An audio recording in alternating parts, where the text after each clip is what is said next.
Assalamualaikum warahmatullahi wabarakatuh. Puji dan syukur marilah kita panjatkan kepada Allah Subhanahu wa taala yang telah melimpahkan kita nikmat kesehatan dan kesempatan sehingga kita dapat berkumpul di rumah Ibu Siti dalam acara pertemuan kelompok rutin bulanan kita. Selawat beriring salam tidak lupa kita hadiahkan kepada baginda Rasulullah Shallallahu Alaihi Wasallam dengan lafaz Allahumma sholli ala Sayyidina Muhammad wa ala ali Sayyidina Muhammad. Yang saya hormati ketua kelompok dan ibu-ibu KPM yang sudah hadir pada kesempatan siang ini. Baiklah ibu-ibu, sebelum kita memulai acara pertemuan kelompok rutin kita, saya minta kepada Ibu Rina untuk memimpin doa ya ibu-ibu, biar acara kita ini mendapat keberkahan dari Allah Subhanahu wa taala. Silakan Bu Rina berdoa. Amin. Terima kasih ibu-ibu yang sudah menyempatkan hadir pada siang ini. Gimana kabarnya ibu-ibu? Ya. Jangan lupa ya ibu-ibu, absennya tolong diisi nama dan tanda tangannya. Oke. Baiklah, pada sesi hari ini kita akan membahas modul 5 yaitu kesejahteraan sosial disabilitas dan lansia. Baiklah, sebelum kita mulai materi yang baru, saya mau bertanya dulu sama ibu-ibu, apakah materi bulan kemarin sudah dipraktekkan? Sudah. Apa materi kita kemarin ibu-ibu? Masalah apa yang kita bahas bulan kemarin? Ya, masalah disabilitas, itu pelayanan kepada disabilitas ya ibu-ibu ya.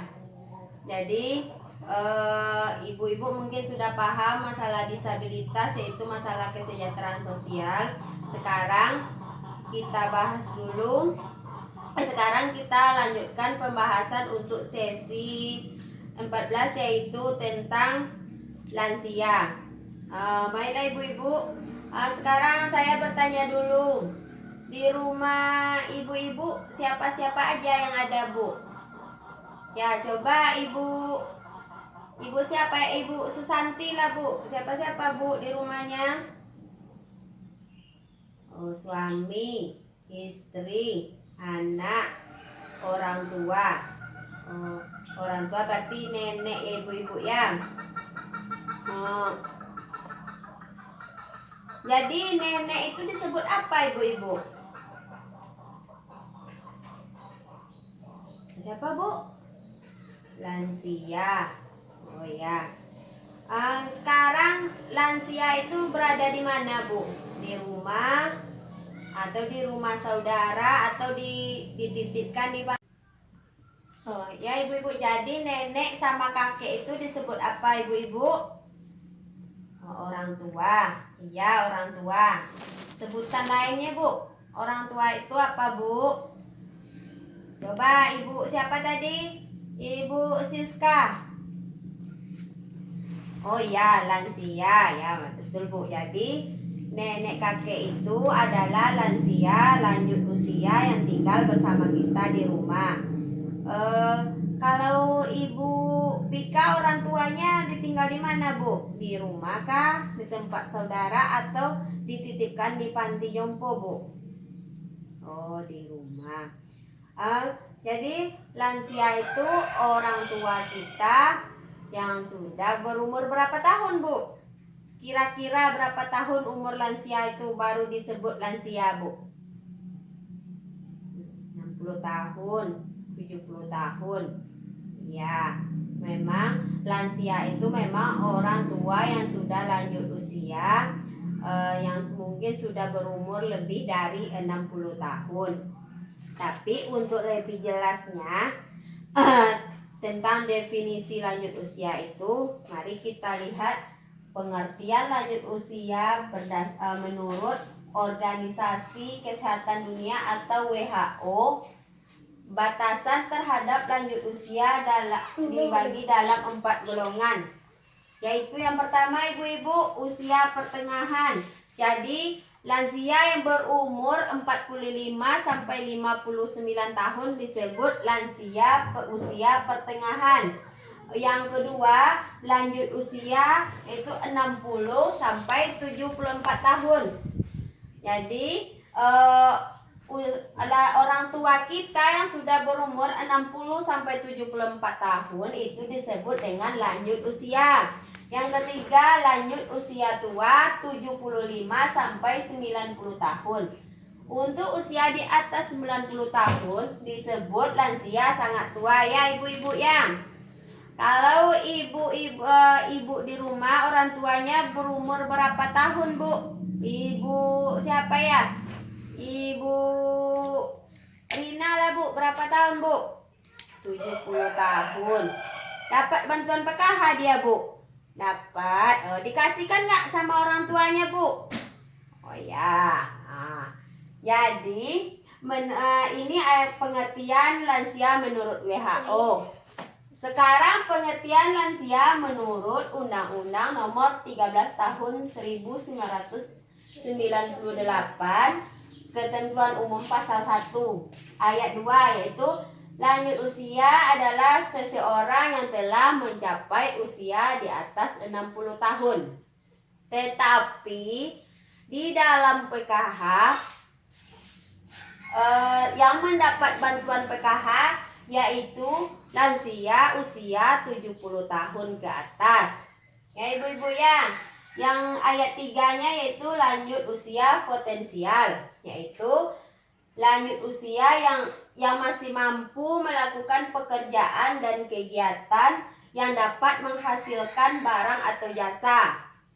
Jadi walaupun mungkin lansianya udah berumur 70 tahun, tapi dia masih bisa melakukan usaha atau menghasilkan barang dan jasa disebut lansia potensial.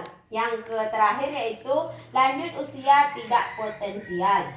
Jadi lanjut usia yang tidak potensial itu lansia yang tidak berdaya lagi untuk mencari nafkah sehingga hidupnya bergantung pada bantuan orang lain. Ya ibu-ibu ya.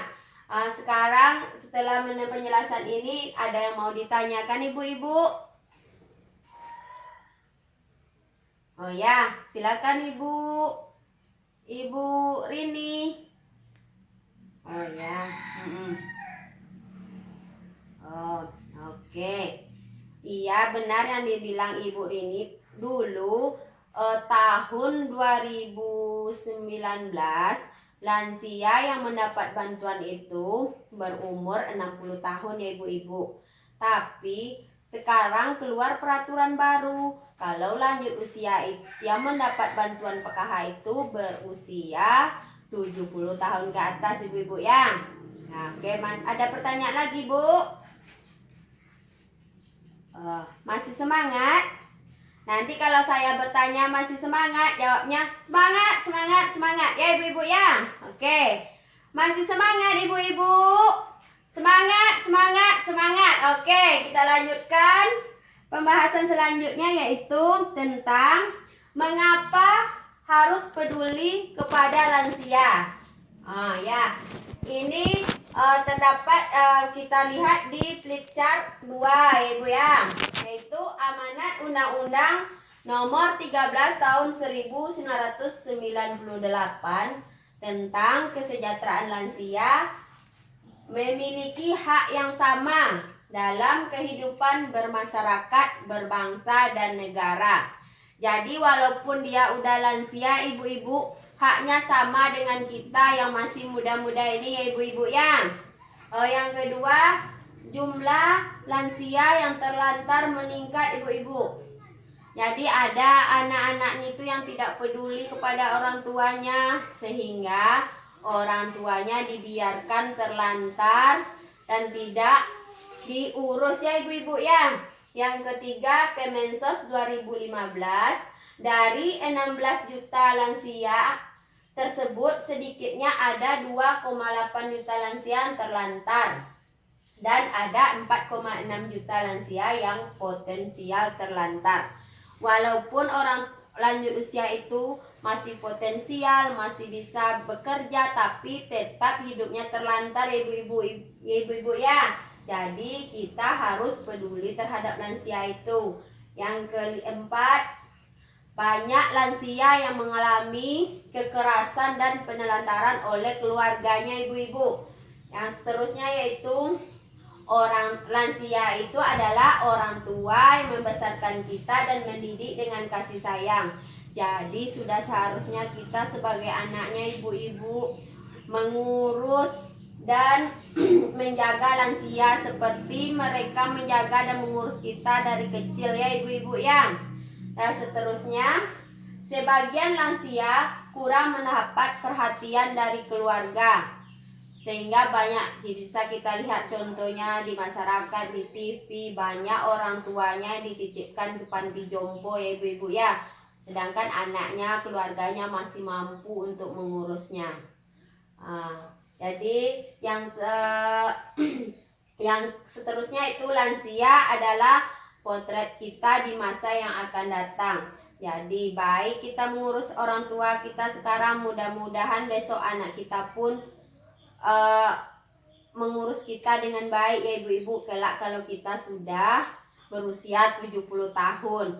Yang terakhir yaitu panti lansia atau jompo terbatas. Jadi dengan kurangnya panti jompo, banyak orang tua atau lansia yang terlantar, sehingga kita harus peduli sebagai keluarga, kita harus peduli mengurus lansia atau orang tua kita ya ibu-ibu ya. Ada pertanyaan? Kalau tidak ada pertanyaan, mungkin untuk pembahasan pengertian lansia cukup sampai di sini.